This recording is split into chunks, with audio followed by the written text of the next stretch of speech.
네, 북한이 오늘 동해상으로 탄도미사일 3발을 발사했습니다. 바이든 미국 대통령이 한일 순방 일정을 마친 지 하루 만에 이뤄진 무력 도발인 만큼 그 배경에 관심이 모아지고 있는데요. 한편 정치권에선 어제 박지원 민주당 비대위원장의 기자회견을 둘러싼 파장이 커지는 모습입니다. 관련 내용 전문가와 함께 짚어보겠습니다. 차재원 부산가톨릭대 특임교수, 김진욱 전 민주당 대변인 나오셨습니다. 어서 오십시오. 네, 안녕하세요. 네, 안녕하세요. 네, 안녕하십니까. 자, 합참이 오늘 오전에 북한이 평양 순안 일대에서 동해상으로 탄도미사일을 각각 한 발씩 3발 발사했다고 밝혔습니다. 자, 이제 처음 발사된 탄도미사일이 ICBM으로 지금 추정이 되고 있고 두 번째, 세 번째 발사된 탄도미사일이 단거리 탄도미사일로 관측되고 있는데요. 자, 처음 발사된 미사일이 ICBM인 게 확인이 될 경우 지금 유엔 안보리 결의 위반 아닙니까? 그렇죠. 그러니까 ICBM뿐만 아니라, 그러니까 중거리, 단거리 미사일도 탄도 미사일이라고 한다면 유엔 결의 위반입니다. 그렇기 때문에 오늘 윤석열 대통령이 그러니까 지금 새 정부 출범 이후 처음으로 국가안전보장회의를 직접 주재하면서 강력한 그러니까 대응 의지를 밝혔습니다. 아마 이렇게 그러니까 지금 대통령까지 나서서 이렇게 강하게 지금 북한에 대한 규탄 의지를 그러니까 지금 내비친 이유는 제가 생각했을 때는 그 대충 3가지 이유가 있지 않나 생각이 드는데요. 첫 번째는 시점이죠. 바이든 미국 대통령이 지금 한국과 일본을 순방을 마치고 지금 미국으로 돌아가면서 지금 미국에 도착하기 직전에 지금 북한이 이거 지금 이런 무력 도발을 했다는 것은 아무래도 그러니까 북한이 미국에게 뭔가 보내는 분명한 메시지일 수 있다는 것인데 그렇다고 한다면 두 번째는 그 의도가 상당히 중요하다는 겁니다. 한미 정상회담을 통해서 지금 이번에 확장 억제 전략협의체를 재가동하는 걸 비롯해서 북한의 핵에 대해서는 핵으로 대응하겠다는 강력한 의지를 표명을 했기 때문에 북한의 입장에서는 좋다. 그렇다고 한다면 우리가 이런 식으로 도발을 할 때 과연 한미는 어떻게 나올지 한번 지켜보겠다. 그러한 의도를 저는 갖고 오늘 이번 도발을 한 것이 아닐까 생각이 들고요. 세 번째는 좀 강력하게 이렇게 맞설 수밖에 없는 것이 앞서 말씀하신 것처럼 첫 번째 이렇게 쏘았던 것은 그러니까 지금 ICBM이거든요. 그러니까 지금 이 일종의 고각 발사를 한 것 같아요. 그러니까 고도가 한 500km를 넘게 올라갔고 그리고 아마 사거리는 아마 360km밖에 안 되지만 이것이 만약에 정상 각도로 발사했을 경우에는 미 본토까지 갈 수 있는 상황이다. 그렇다고 한다면 계속적으로 지금 ICBM은 그러니까 개발을 고도화시키고 있는 것이 아닐까. 그렇다고 한다면 미국 입장에서는 상당히 직접적인 대응이 나올 수밖에 없는 상황이고 그리고 또 한편으로는 지금 중거리, 단거리 미사일 자체는 어떻게 보면 우리 동북아 또 한정적으로 이야기하면 우리 남한을 겨냥한 도발이거든요. 그렇기 때문에 아무래도 이러한 상황을 그러니까 새 정부 출범 이후라고는 합니다만 이 상황을 가볍게 볼 사안은 아니라고 생각을 한 것 때문에 상당히 윤석열 대통령이 강력한 대응 의지를 내비친 것 같습니다. 자, 윤석열 대통령 즉각 NSC를 소집해서 대응 방안을 논의를 했는데 자, 이번 한미 정상회담에서 말씀하신 것처럼 미국 전략 자산의 적시 전개를 재확인하지 않았습니까? 그렇다면 이번 북한의 미사일 발사로 전략 자산의 즉시 전개도 저희가 좀 예상을 해볼 수 있을까요? 충분히 가능할 것 같습니다. 일단 지난 윤석열 정부가 출범하고 지금 2번째입니다. 올해 들어서는 17번째지만 2번째인데 지난 5월 12일 날 북한의 미사일 발사 때는 NSC를 안 열었습니다. 그리고 NSC 상임위원회, 그러니까 대통령이 주재하는 NSC 회의가 있고 또 상임위원회가 있고 그리고 지난번 같은 경우에는 안보실장이 주재하는 그런 안보 상황 점검 회의 정도로 그쳤었거든요. 그런데 오늘 대통령께서 직접 NSC를 열었다라는 것은 그만큼 이번 사건에 대해서 북한의 미사일 발사에 대해서 조금 더 긴장감을 가져야 된다라는 의미로 해석할 수 있을 것 같고요. 한반도에 미국의 전략 자산이 전개된 가장 마지막이 2017년입니다. 5년 만에 이제 그런 상황을 다시 한번 맞이할 수밖에 없는 상황이 될 것 같은데요. 이번에 한미 정상회담을 통해서 윤석열 대통령과 바이든 대통령이 합의한 게 한반도의 전략 자산을 적기에 필요하다면 언제든지 전개할 수 있다라는 것을 이 정상회담의 합의문에서도 공동 기자회견을 통해서 공개적으로 밝힌 바가 있습니다. 예. 그렇기 때문에 이 한미의 전략 자산이라는 것은 괌에서부터 오는 죽음의 백조라는 비원비 전략 폭격기를 그 중심으로 한 그런 전략 자산들인데 이제 다시 한번 남북 또 북미 간의 이런 긴장이 고조되는 대치 국면으로 돌입하게 된 게 아닌가 하는 그런 생각이 듭니다. 예. 자, 지금 그 김정은 위원장의 후계 수업을 맡았던 이 현철의 원수 국가장이 지금 네. 공교롭게도 이 한미 정상회담과 같은 기간에 진행이 되면서 북한이 미사일 도발을 잠시 미뤘다 이런 분석이 있었잖아요. 자, 그리고 또 북한의 코로나19 상황 때문에 네. 아마 좀 미사일 발사가 좀 어렵지 않을까 하는 관측도 있었는데 자, 코로나19에도 불구하고 자, 북한이 이번 미사일 도발에 대해서 자, 그 배경에 대해서는 어떻게 보고 계십니까? 일단 북한 입장에서는 사실 아까 말씀하신 여러 가지 변수들 때문에 지금 그러니까 이 바이든 대통령의 그러니까 한국을 비롯한 동아시아 순방 때 도발을 하지 않았습니다만 그럼에도 불구하고 일단 북한은 그러니까 지금 미국의 그러니까 위성이 다 지금 관측하고 있는 상황이잖아요. 예. 그럼에도 불구하고 소위 말해서 ICBM의 연료를 그러니까 주입을 한다든지 그 7차 북핵 실험에 대한 여러 가지 준비를 마친 정황을 스스로 다 공개를 했거든요. 예. 그것은 그만큼 그러니까 이 바이든 대통령의 그러한 그러니까 이 동아시아 순방을 겨냥한 메시지인 것이죠. 그렇지만 그러니까 그 순방 기간 중에는 도발을 할 수가 없었던 겁니다. 그 만약에 도발을 했을 경우에는 앞서 말씀하셨던 여러 가지 전략 자산 무기들이 한반도 주변에 지금 상당히 밀집되어 있는 상황이기 때문에 그러한 예.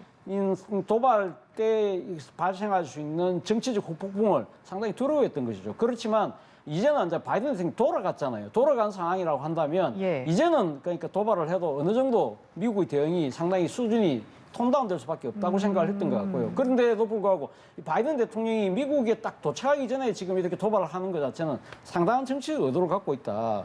왜 그러냐 하면 이번에 지금 그 순방을 통해서 아마 그 북한의 입장에서는 분명히 아마 두 가지를 확인했을 거예요. 첫째는 바이든 대통령이 지금 우리가 어떤 식의 그러니까 도발 준비를 한다 하더라도 전략적인 인내를 그대로 고수하고 있는 것이 아니냐. 예. 그 바이든 대통령이 지난 한미 정상회담 그 공동 기자회견 때 북한이 진정성과 진지함을 갖고 노는 데 달려 있다고 이야기를 하면서 미국은 일단은 북한이 놓을 때까지는 참겠다, 기다리겠다는 메시지를 분명히 던졌기 때문에 예. 그리고 또 한편으로는 트럼프 대통령의 톱다운 방식이 아니라 아래로부터 올라가는 바텀업 방식의 그러니까 지금 대북 협상 전략을 분명히 했기 때문에 이런 방식이라고 한다면 우리는 도저히 그걸 받아들일 수 없다는 것을 이런 그 강력한 도발을 통해서 지금 던지고 있는 것이 아닐까 그런 메시지를 던지고 있는 것이 아닐까 하는데 문제는 미국이 여기에 대해서 제가 봤을 때는 뭐 적극적으로 뭐 대응할 가능성은 저는 적다고 봅니다. 그렇기 예. 때문에 상당히 아마 이러한 긴장 국면이 상당 기간 지속될 가능성이 높지 않을까 하는 생각이 듭니다. 자, 지금 윤석열 대통령이 공식적으로 이제 북한의 코로나19와 관련해서 인도적 지원을 하겠다라고 밝힌 상황이잖아요. 자, 그리고 지금 이 미사일 도발 이후에도 이 도발과 관계없이 코로나19 백신 지원 의향은 유효하다. 이렇게 밝혔는데 지금 아직까지 북한에서 어떤 답이 오지 않는 상황에서 이러한 북한의 미사일 도발 저희가 어떻게 해석을 해야 할까요? 네, 지금 우리 정부가 이제 양면으로 가겠다는 거지 않습니까? 예. 미사일 도발에 대해서는 적극적으로 아까 말씀하신 것처럼 실질적 조치를 취하겠다, 강력한 조치를 취하겠다라고 말씀을 하시고 예. 또 한편으로는 인도적 지원에 대해서도 손을 내밀겠다 이런 이제 양면 정술로 가는 것 같습니다. 근데 북한 입장에서 우리 정부가 이 코로나 백신이라든가 이런 것들에 대한 지원을 저희가 제공하겠다라고 의사를 표명했음에도 불구하고 예. 아직까지 화답해 오고 있지 않거든요. 그 얘기는 굳이 우리가 남한으로부터 코로나 백신을 받아서 이 문제를 해결할 의지가 없다라는 것을 공개적으로 천명한 게 아닌가라고 생각됩니다.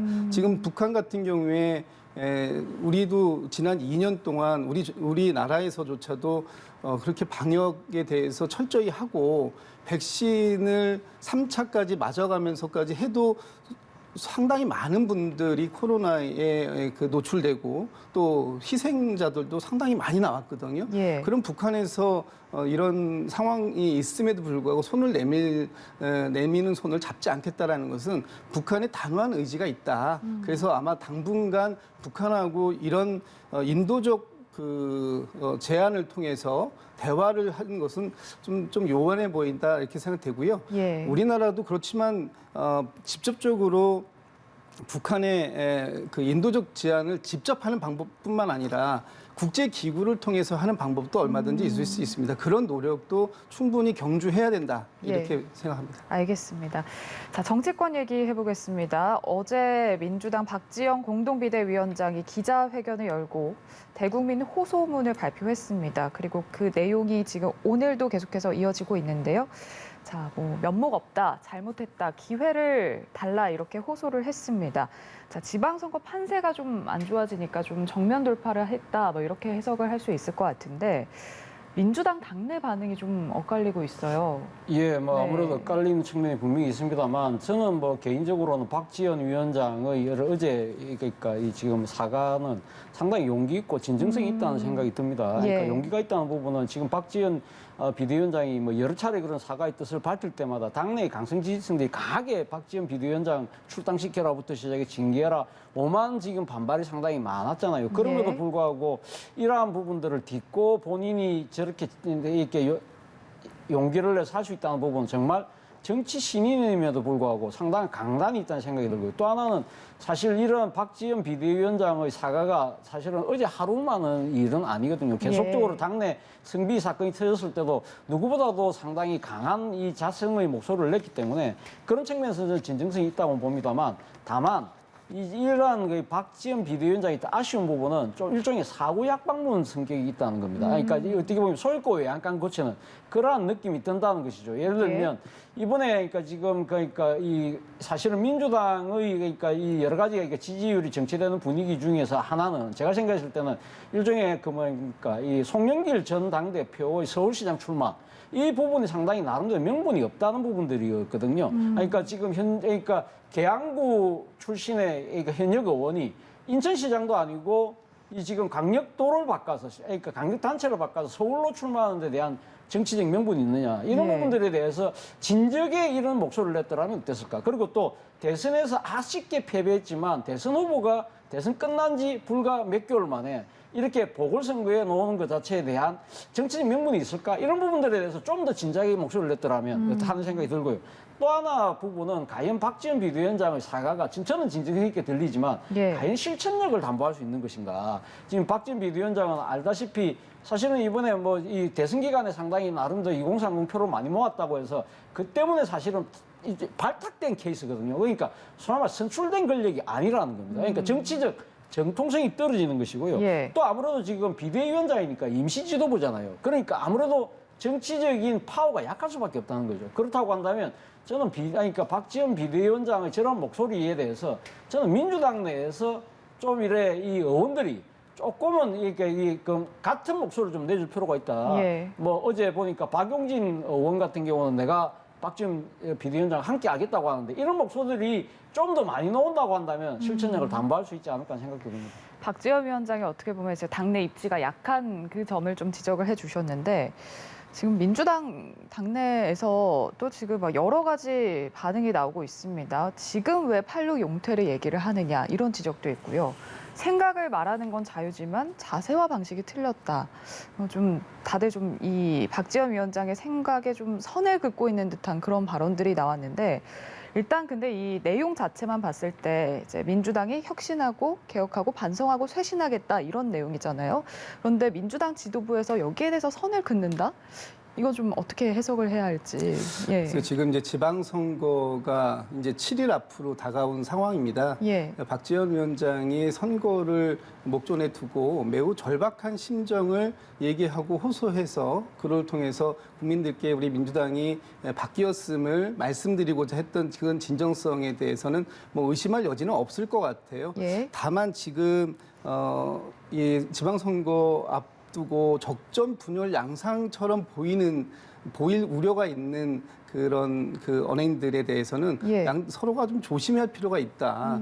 지금 당내에서 나오는 건 뭐 박지원 위원장도 다양한 의견을 표명할 수 있는 또 그런 입장이라는 거 아니겠습니까? 예. 또 그런 게 당연히 건강한 정당이라면 나올 수 있는 상황들이에요. 다만 지금은 후보를 힘을 만들어주고 후보가 밖에 나가서 열심히 뛰어서 상대의 후보들보다 더 돋보일 수 있게 만들어주고 그리고 당내에 많은 분들이 투표에 참여할 수 있는 동기를 만들어주는 게 지금은 조금 더 우선돼야 될 시점이다. 이렇게 말씀드릴 수 있을 것 같습니다. 예. 또 그리고 어제 오후에 국민의힘 이준석 대표도 맞불 성격의 기자회견을 했습니다.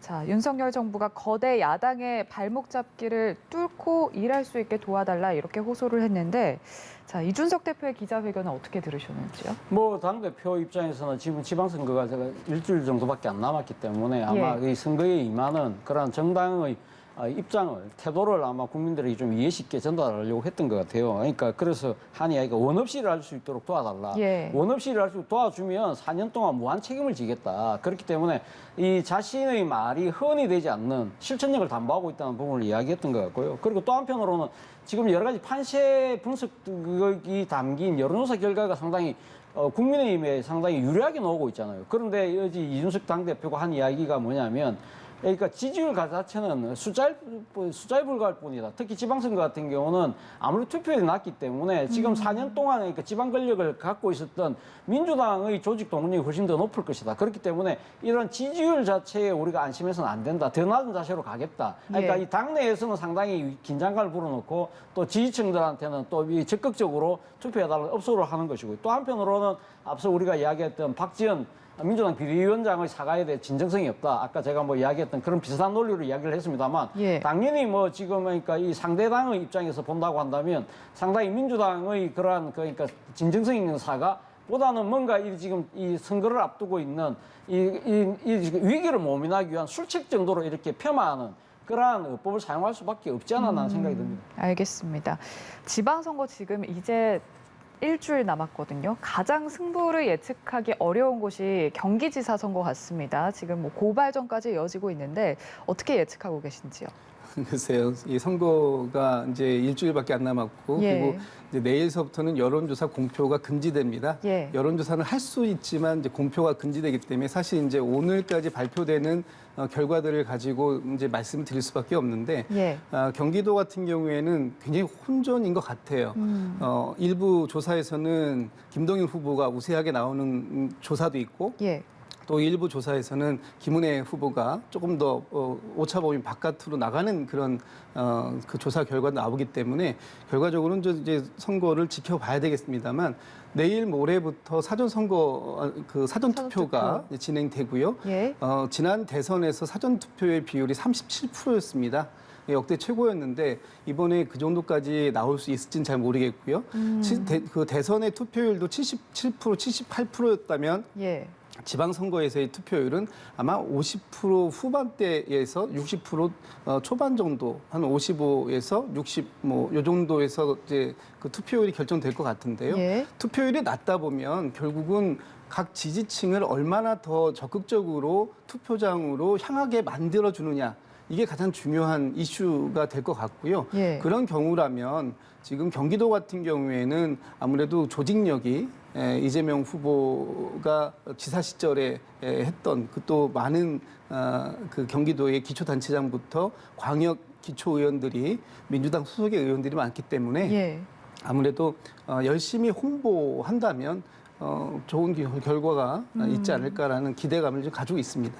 투표율이 낮으면 어느 쪽이 더 유리하다고 보시는 글쎄요, 거예요? 투표율이 낮았을 때 예. 어느 쪽이 조금 더 투표장으로 가야 할 동인이 더 적극적으로 만들어주느냐 하는 것인데 예. 지금 민주당 같은 경우는 굉장히 절박감을 가지고 있지 않습니까? 예, 예. 윤석열 대통령 체제에 들어와서 뭐 인사 문제라든지 아니면 지금 윤석열 그 대통령이 당선자 그 후보 시절에 공약했던 것들이 굉장히 많이 이렇게 뒤집히고 있는 모습들이 있어요. 이런 모습들을 우리 이제 민주당의 지지층들에서는 이 상태로 지금 더 두면 안 되겠구나. 일정한 견제의 힘을 좀 만들어줘야 되는 게 아니겠느냐라고 하는 이제 그 투표의 필요성들이 생기는 거죠. 예. 그렇기 때문에 아마 투표장으로 많이들 참여해 주실 수 있지 않을까 그런 기대감을 좀 갖고 있습니다. 예.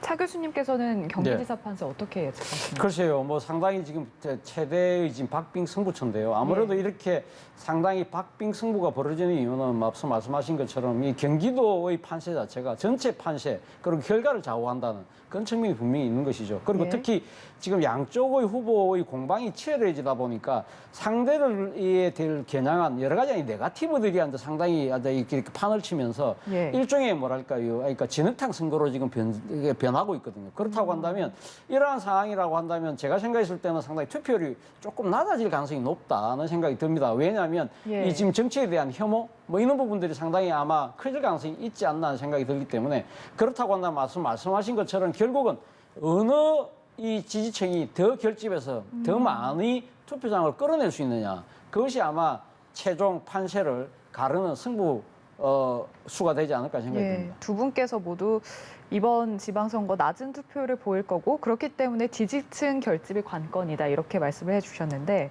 자 그렇다면 서울의 경우는 어떤지 오세훈 후보와 송영길 후보 부동산 정책을 두고 격돌했거든요. 어떤 부분이 좀 변수가 될 거라고 보세요? 지금 서울은 부동산 정책이 가장 큰 이슈입니다. 예. 지난 4.7 재보궐선거 때도 그랬고요. 그리고 지난 3구 대선에서도 부동산 이슈 때문에 격돌할 수밖에 없었는데 이번에 서울 같은 경우에는 오세훈 후보하고 송영길 후보가 비슷한 점이 있습니다. 일단 이 공급을 부동산 이 주택 공급을 확대하겠다. 그리고 예. 세제를 완화하겠다. 이런 점에 있어서는 두 사람 모두의 공약이 비슷해 보이지만 결과적으로 보면 방향성으로 보면 완전히 반대입니다. 송영길 후보는 공공개발 방식을 선호하겠다라는 것이고요. 예. 오세훈 후보는 민간 주도의 재개발 방식을 추진하겠다라는 것인데 이것이 이제 가지고 올 내용이 예. 세입자의 대책이 있느냐. 이것에 대해서 송영길 후보는 가지고 있다라는 것이고요.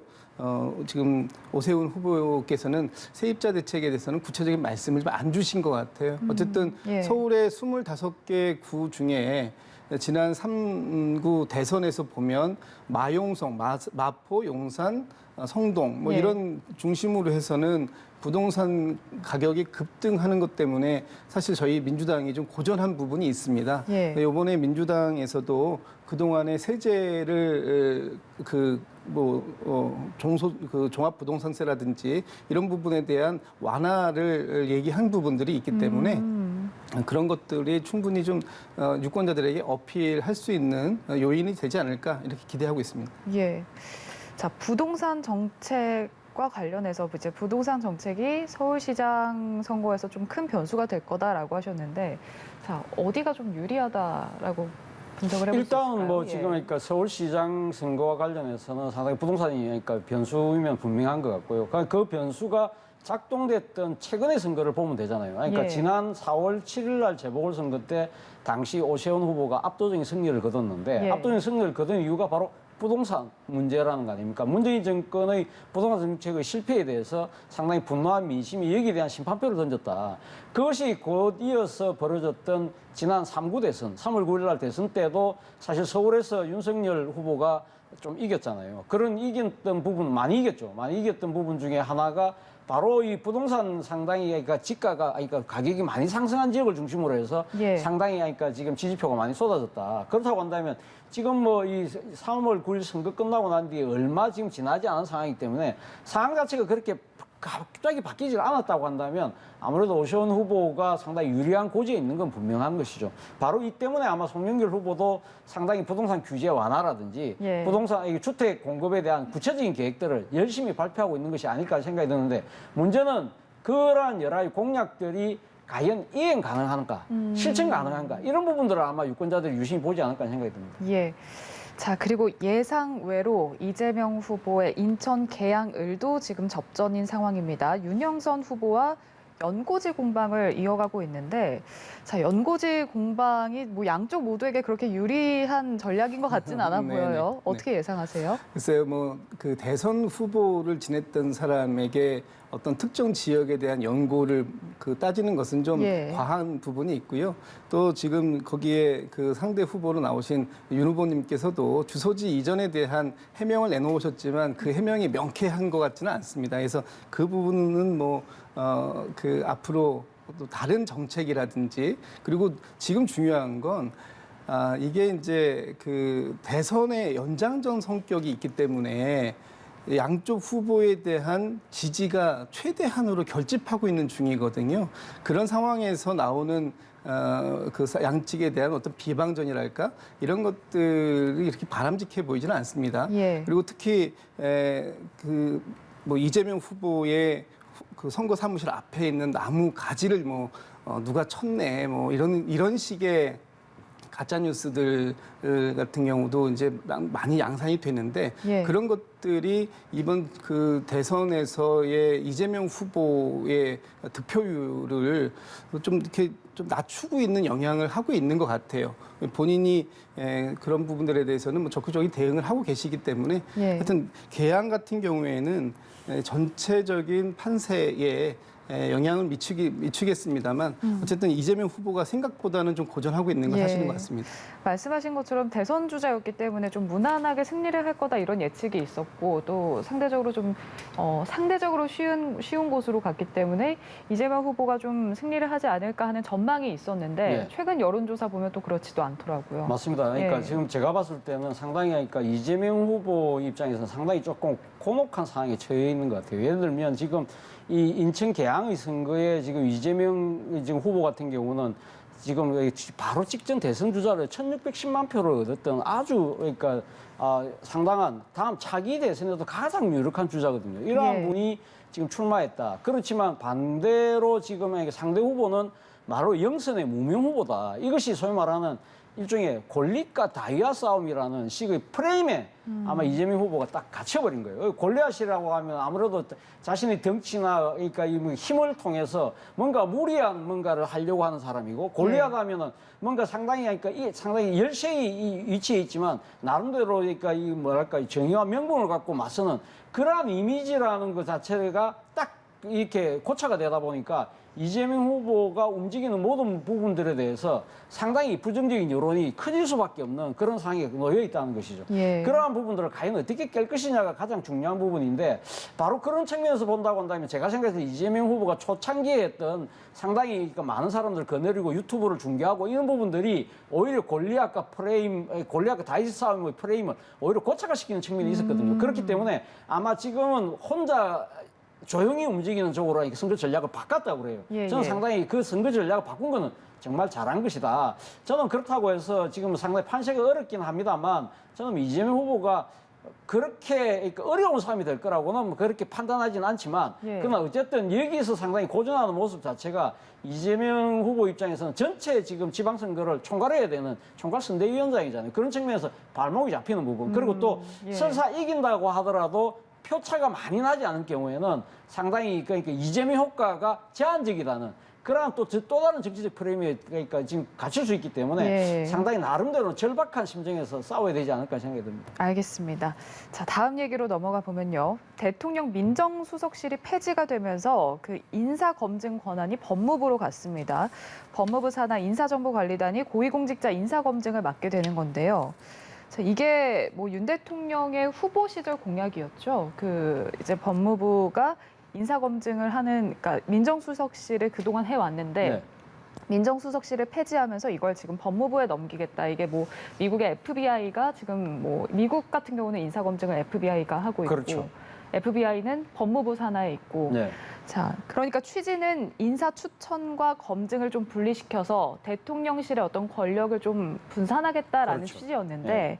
지금 한동훈 법무부 장관이 임명이 되면서, 자, 너무 많은 권력이 그쪽으로 가는 거 아니냐 이런 우려가 나오고 있거든요. 결론부터 먼저 말씀드리면 오늘 어느 한 신문은 최악수라는 표현을 썼던데요. 저는 예. 뭐 상당히 그런 견해에 저는 상당히 좀 이렇게 같은 입장을 저는 갖습니다. 앞서 예. 말씀하신 것처럼 사실은 그 후보 시절에는 민정수석실을 폐지하겠다고는 했지만 그 인사검증을 구체적으로 어디에 하겠다는 그 이야기는 당선자 시절에 나온 이야기거든요. 예, 예. 그 당선자 시절에 그 이야기를 꺼냈을 때만 하더라도 그때만 하더라도 당시 법무부 장관이 누가 될지 몰랐어요. 예. 그렇기 때문에 그럴 수 있나? 그렇긴 한데 문제는 법무부 장관의 한동훈 전 검사장이 지금 발탁됨으로써 그것도 이 윤석열 대통령이 최측근이잖아요. 예. 그러면 이 법무부 장관이 검찰도 지휘하고 물론 뭐 앞으로 수사 지휘권을 없애겠다고는 합니다만 어쨌든 지금 현재 본인이 지금 검찰에 대한 인사를 다 하면서 사실은 검찰을 완전히 한 소나기에 진 셈인데 예. 여기에다가 인사 검증까지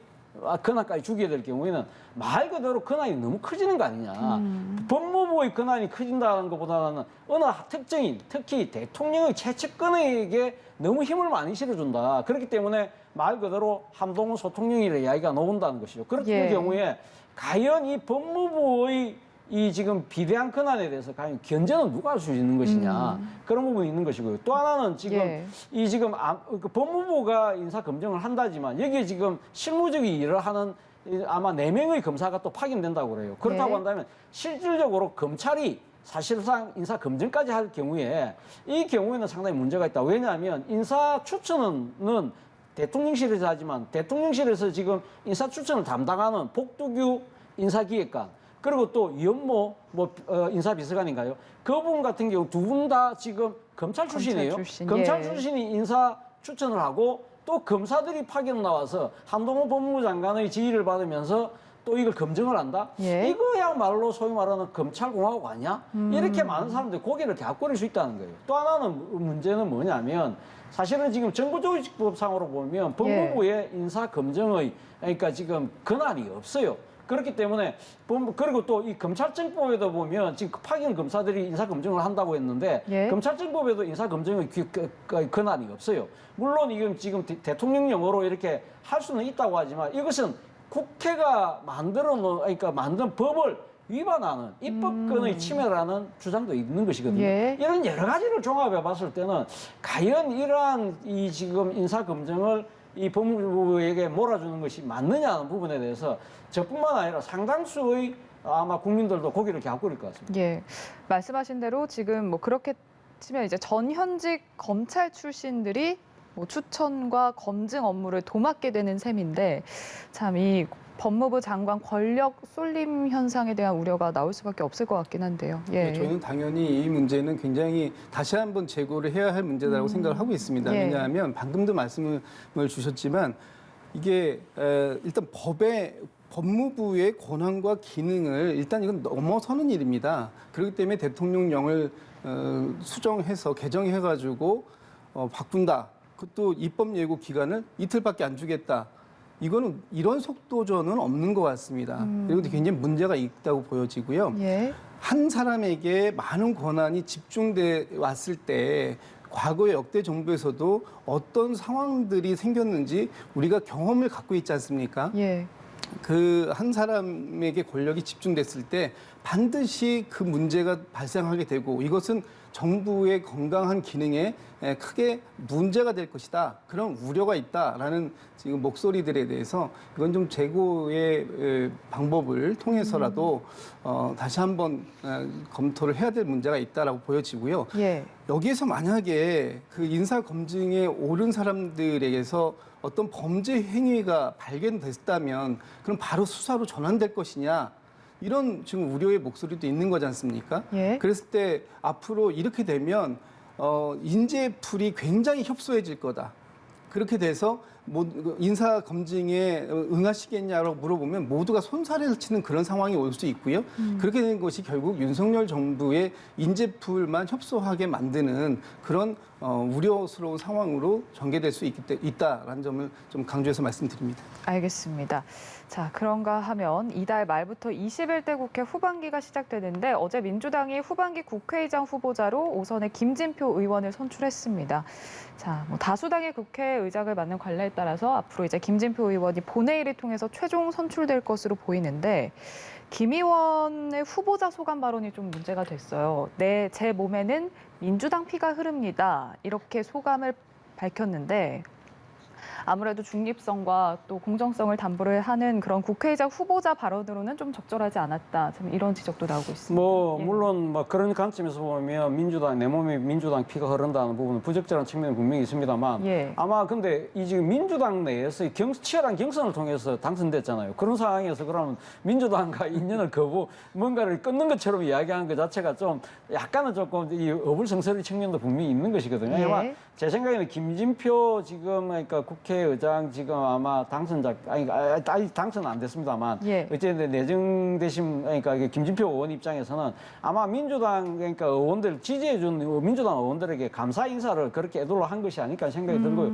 사실은 뭐 제가 봤을 때는 저는 어제 뭐 민주당 경선할 때 뭐 여러분이 출마했습니다만 저는 아마 김진표 의원이 무난히 당선되지 않을까 하는 생각을 했었어요. 왜냐하면 예. 상당히 일종의 좀 예고된 인물이었거든요. 지난번 그러니까 21대 총선에서 민주당이 압승하고 난 뒤에 이 상반기 국회의장 경합 때 박빙석 의장하고 경합을 할 때 당시 본인이 박빙석 의장에게 쿨하게 양보를 하면서 예. 사실은 당내에서는 그럼 하반기는 후반기는 예. 다음 김진표 의원이 될 수밖에 없다는 이 암묵적 합의가 좀 있었던 것 같아요. 그리고 특히 또 이 지금 이 민주당 내에 최고령 의원이고요, 5선 의원이고 그리고 또 이 과거 이 지금 김대중 정부 노무현 정부 때 뭐 상당히 또 이 경제 정책을 총괄했던 그런 걸 통해서 또 능력도 인정이 되었고 그리고 또 친노친문으로 분류될 만큼 상당히 또 이래 뭐랄까요 당내의 주류들하고도 가까운 측면도 있어요. 예. 그런 측면도 고려됐던 것 같은데 저는 오히려 상당히 아마 국민의힘에서 좀 기대를 갖고 있지 않을까 하는 생각이 들어요. 어제 뭐 민주당 피는 흐른다고 이야기했지만 사실은 김진표 의원이 상당히 온건 중도적인 그런 정치적 노선을 띠고 있거든요. 그래서 이 지금 진보 진영에서는 오히려 반개혁적이라는 비판의 목소리도 나요. 예를 들면 차별금지법 같은 경우에 저분이 독실한 크리스찬이라서 아주 강하게 반대하는 목소리를 갖고 있기 때문에 예. 그런 측면에서 오히려 진보 진영에서 오히려 좀 나름대로 지금 상당히 좀 반발하는 목소리가 감지되는 걸 본다고 한다면 아마 저는 뭐 김진표 의원이 상당히 좀 합리적이고 상당히 중립적으로 예. 국회를 잘 이끌어 나갈 책임자가 아닐까라는 기대를 갖고 있습니다. 예. 어떻게 보셨는지요? 네, 어제 김진표 의원님의 당선은 사실 말씀 주신 것처럼 좀 오랫동안 예정되어 있었다 이렇게 보는데 저는 우상호 의원의 선전을 굉장히 눈여겨봤습니다. 예. 어제 김진표 의원께서 총 166표 중에 89표를 얻으셔서 이제 당선은 되셨는데 우상호 의원이 57표를 얻었어요. 그 얘기는 뭐냐면 우상호 의원은 우리 당 내에서도 굉장히 선명한 투쟁력을 가지고 있었다라고 평가할 만큼 예. 그런 경력을 가지고 있습니다. 그래서 그 당에서는 이 김진표 의원님의 중도적 성격도 필요하지만 또 한편으로는 앞으로 우리가 야당 생활을 할 때 굉장히 적극적인 입법권을 행사할 수 있는 사람이 누구겠느냐. 그 입법부의 수장으로서 우상호 의원을 선택했다라고 예. 볼 수 있는 측면이 있거든요. 이 김진표 의원께서는 아까도 이제 말씀을 주셨지만 우리 당에서 5선 의원을 한 사람입니다. 그렇기 때문에 당연히 당의 이 내 몸 안에 민주당의 피가 흐른다라는 말씀을 좀 이제 하실 수 있다고 보고요. 예. 그 바로 다음 발언이 이런 게 있는데 좀 빠졌더라고요. 당적을 정리하는 순간까지 선당우사하겠다. 어차피 국회의장이 되면 당적을 이탈해야 됩니다. 예. 무소속으로 전환하셔야 되고요. 예. 그렇게 해서 국회를 중립적으로 잘 이끌어 가실 수 있는 능력의 소유자다. 이렇게 말씀드릴 수 있을 것 같습니다. 알겠습니다. 여기까지 듣겠습니다. 차재원 부산가톨릭대 특임교수 김진욱 전 민주당 대변인과 함께했습니다. 고맙습니다. 네.